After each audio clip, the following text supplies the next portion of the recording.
Hello दोस्तों, नमस्कार। मैं आप लोगों के साथ आज कुछ बात रखना चाहती हूँ।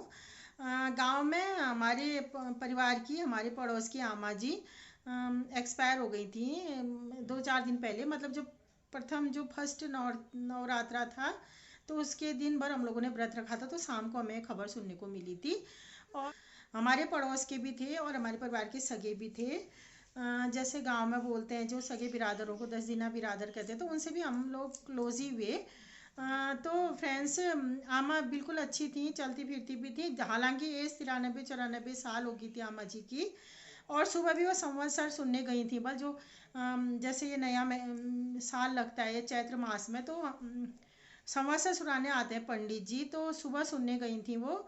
और शाम को अचानक ही देहांत हो गया उनका। लेकिन उम्र तो बहुत हो चुकी थी, तो इस वजह से तो इतना कुछ मतलब ये तसल्ली है कि पूरी उम्र खा के मरी थी और सब कुछ अच्छा ही देख के मरी थी। लेकिन जैसे उनकी सेवा टहल थी, जैसे उनकी मतलब जैसे उनका पूरा वो स्वस्थ थी शरीर उनका। कोई बुढ़ापे का उतना असर नहीं हुआ था उनमें। तो फिर इस हिसाब से तो मैं सोच रही हूँ कि 2-3 साल और बचती तो और भी सुख संतोष देखती। क्योंकि बहुत सेवा की थी बेटे बहू ने। जो जेठ जी थे वो तो बहुत ही सेवा करते थे उनके, और दीदी भी बहुत सेवा करती थी। और आमा की भी जान थी बेटे बहू में और नाती नतीने में। और जैसे फ्रेंड्स से बहुत जो आमा लोगों का हमने देख रखा है, आमा बहू लोगों का, खासकर लेडीज़ का, जैसे कमर किसी की बिल्कुल झुक जाती है बुढ़ापे में, या बिल्कुल झुक झुक के ही चलते हैं लट्ठी के सहारे से। जबकि 70-72 साल में भी ज़्यादा उम्र नहीं होती है, तो उस उम्र में भी तो बहुत बूढ़े लगते हैं। और बहुत ही मुश्किल होता है उनका, या तो वो सहारे से या लट्ठी से ही चल पाते हैं। लेटरिन बाथरूम बाहर अंदर जाना बहुत मुश्किल हो जाता है। तो वैसे लोगों को भी बहुत प्रॉब्लम होती है। और जैसे बहुत लोगों के आँख कान बिल्कुल कमज़ोर हो जाते हैं। और जैसे बहुत लोग ऐसा होता है कि दांत नहीं होते, जैसे हमारी अम्मा के ही नहीं है, लेकिन उनको ऐसी बुढ़ापे का कोई प्रॉब्लम का आप लोगों को विश्वास नहीं होगा, 93-94 साल की उम्र में भी कोई फर्क नहीं पड़ा था। ऐसे होते हैं बहुत से लोग फ्रेंड्स जिनका शरीर स्वस्थ होता है। वैसे स्वस्थ तो नहीं, बीमार तो वो भी बहुत हुई थी। बल पहले उन्होंने भी बहुत काम करा, बहुत। वो तो किस जमाने की हुई आप समझ ही सकते हो। हमारी सास लोगों से भी 10-15 साल बड़ी होंगी, तो हमारी सास ही लोग ही बताते कि हमने इतना काम करा था। तो कष्टों से भी, दुख बीमार से भी और ज़्यादा निखर के बाहर आते हैं। जैसे कुंदन और जो सोना होता है, तप तप के आग में खरा सोना बनता है, तो वही हाल उनके भी थे। आपको विश्वास नहीं आएगा उनको देख के। ऐसे हमारी ताऊ जी भी हैं। ताऊ जी तो मेरे ख्याल से उनसे भी 1 8 साल बड़े हैं। उन्होंने भी बहुत तकलीफें सही, बच्चों ने, मम्मी पापा उनके भी एक्सपायर हो गए। लेकिन मैं बोल रही हूँ जैसे आप लोगों को, कुछ लोग जितना कष्टों में और जितना परेशानियों में तपते हैं, तो और भी खरा सोना बन के निकलते हैं। तो वही हाल उनके भी हैं। और वैसे हमारे ताऊ जी भी हैं, उनको तो भगवान करे लंबी और भी लंबी उम्र दें। अब इनका इतना ही होता होगा, भगवान से हम लोग प्रार्थना करते हैं कि उनकी आत्मा को शांति दे। और जैसे कि मैं बता रही थी, उम्र तो हो चुकी थी, लेकिन सेहत और उनकी सेवा टहल को देख के लगता था कि 2-3 साल और बचे। जो हमें ही ऐसा लग रहा है, तो जो हमारे परिवार के, मतलब उनके परिवार के सदस्य, उनको कैसा लग रहा होगा आप समझ सकते हैं।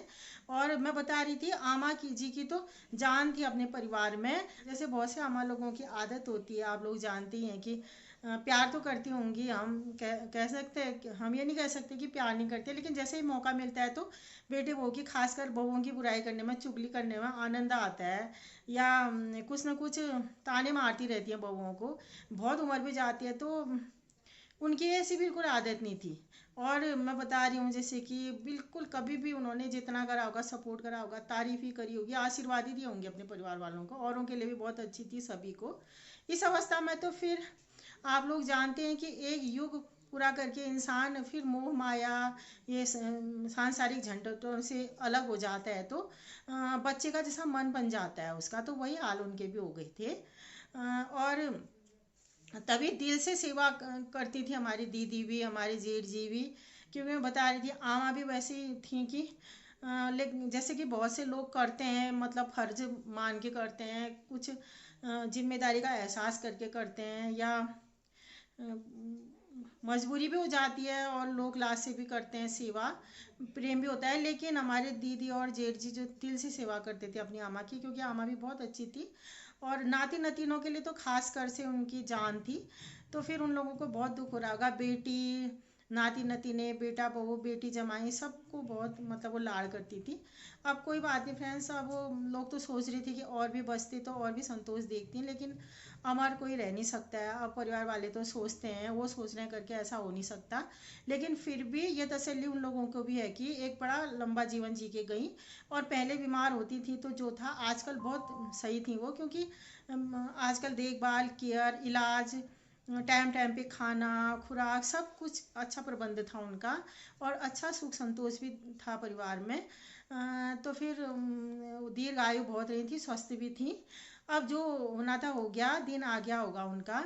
तो फिर मैं भगवान से प्रार्थना करती हूँ कि सदा उनकी आत्मा को शांति दे, और जो दीदी लोगों हैं उनको भी दुख सहन करने की शक्ति दे, पूरे परिवार को। और मतलब आज 4-5 दिन तो हो गए हैं, तभी मेरा भी खास कोई वीडियो नहीं आया। आज ही मैंने सुबह एक वीडियो डाला था, मन भी नहीं कर रहा था। ओके फ्रेंड्स, आज की वीडियो में इतना ही।